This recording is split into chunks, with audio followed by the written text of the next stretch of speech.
Bonjour à tous, j'espère que vous allez tous très bien. Aujourd'hui on se retrouve pour une nouvelle vidéo. Donc dans cette vidéo on va faire une analyse sur le Bitcoin. Donc ça faisait longtemps que je n'avais pas fait une petite AT sur BTC. On va donc voir où on en est actuellement sur le Bitcoin.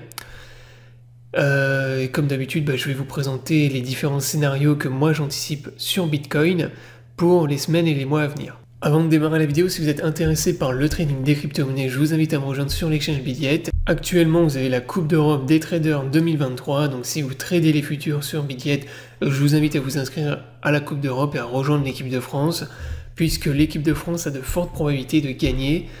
Voilà, c'est fait partie des pays d'Europe où il y a les plus gros volumes. Et en fait, la Coupe d'Europe des traders, c'est simplement une coupe du pays qui va faire le plus de volume de trade. Donc pour vous inscrire à l'événement, vous avez le lien dans la description sous la vidéo. Si vous n'êtes pas inscrit sur Bitget, vous avez également le lien. Et je vais vous expliquer rapidement comment fonctionne la Coupe d'Europe des traders. Donc dans un premier temps, vous devez vous inscrire à l'événement. Donc là, vous allez vous inscrire et vous allez soutenir l'équipe de France. Donc en rejoignant simplement l'équipe de votre pays. Donc si vous êtes en Allemagne, vous rejoignez l'Allemagne, France, etc., etc. Donc comme je l'ai dit à l'instant, les deux pays d'Europe où vous avez les plus gros volumes de trade sur Bitget, c'est la France et l'Allemagne. Donc en gros, ce sera probablement une de ces deux équipes qui va gagner. Ensuite, vous allez devoir effectuer un volume de trading en futur d'au minimum 100 000 $, et vous devez détenir au minimum 500 $ d'actifs nets sur votre compte Bitget. Ensuite, vous allez tout simplement trader en futur pour augmenter le volume de trading de votre équipe. Donc minimum 100 000 $, comme je vous l'ai dit, sachant que 100 000 $ de volume en futur avec des effets de levier, c'est vraiment pas grand chose. Enfin, ça va vraiment très très vite. Si vous tradez avec 500 $ ou 1000 $ sur votre compte futur, ça monte vraiment très vite. Et bien évidemment, la durée de l'événement dure pendant un mois. Donc là, ça a démarré la semaine dernière, donc période 24 mai, et ça dure jusqu'au 25 juin. Donc vous avez un mois pour faire du trading en futur, et atteindre le minimum de 100 000 $. Ensuite, donc l'équipe gagnante va gagner la cagnotte, et la cagnotte sera repartagée aux personnes de l'équipe. Donc la cagnotte, ça va dépendre en fonction du nombre de participants. Si vous avez entre 1 et 5 000 participants, 15 000 $ de cagnotte, et s'il y a plus de 50 000 participants, 130 000 $ de cagnotte. Donc les 20 membres de l'équipe gagnante les plus performants, c'est-à-dire ceux qui auront effectué les plus gros volumes de trade, se partageront 30% de la cagnotte, et les 70% seront partagés équitablement à tous les membres de l'équipe qui auront participé, et qui auront bien sûr respecté les conditions minimales que je vous ai évoquées au-dessus. Donc maintenant on va voir l'analyse sur le Bitcoin. Donc analyse qui va être rapide puisque en fait là depuis fin avril, sur BTC, on consolide à l'intérieur d'un canal, on est bloqué à l'intérieur d'un canal, en fait on est en train de retracer une partie de la hausse qu'on a faite début d'année, donc de janvier à fin avril, et là on est dans un retracement tout à fait normal de la hausse, en tout cas d'une partie de la hausse. Donc là on avait déjà une phase de retracement ici lors du mois de février, ensuite derrière on a eu retournement de la tendance, pump, et là on est à nouveau dans une phase de retracement.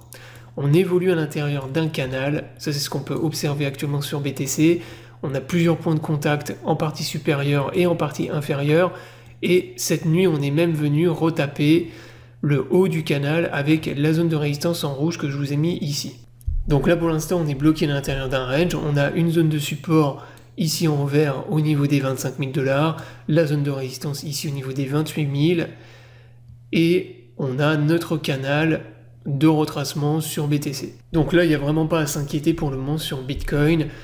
Voilà, malgré le retracement, malgré le FUD qu'on a connu depuis quelques jours. Donc le BTC, il a enchaîné pas mal de semaines baissières.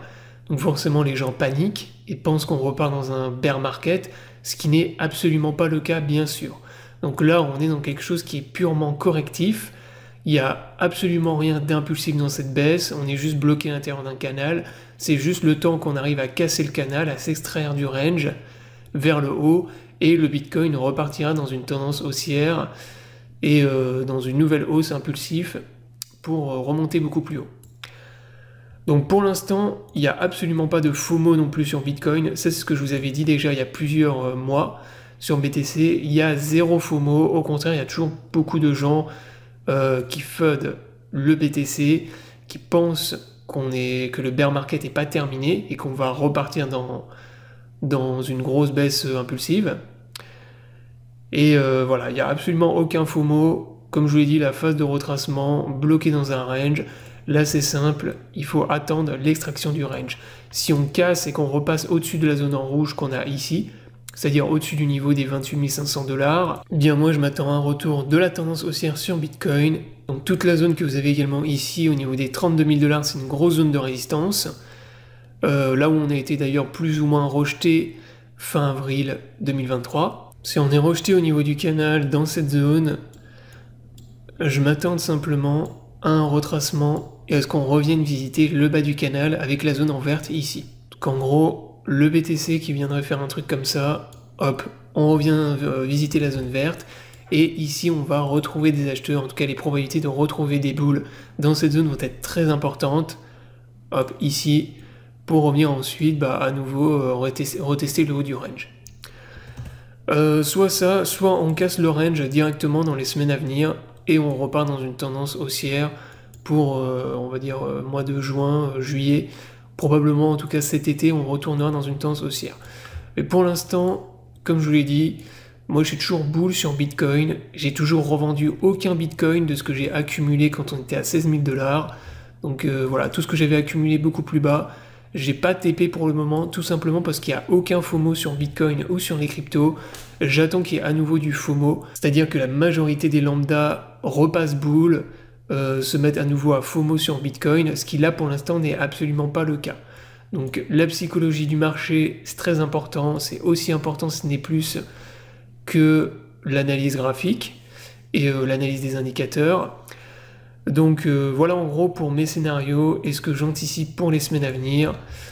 Donc soit retour dans la zone ici des 25 000, 24 000 $ pour retrouver des boules et repartir dans une tendance haussière ensuite, ou bien cassure du range, break du canal, donc c'est-à-dire fin du retracement bear sur Bitcoin et on repart dans une tendance haussière. Voilà, donc la vidéo est terminée, j'espère qu'elle vous aura plu, donc je vous invite à vous abonner à la chaîne pour ne pas rater les prochaines vidéos. Je vous souhaite à tous une bonne journée et à bientôt pour une prochaine vidéo.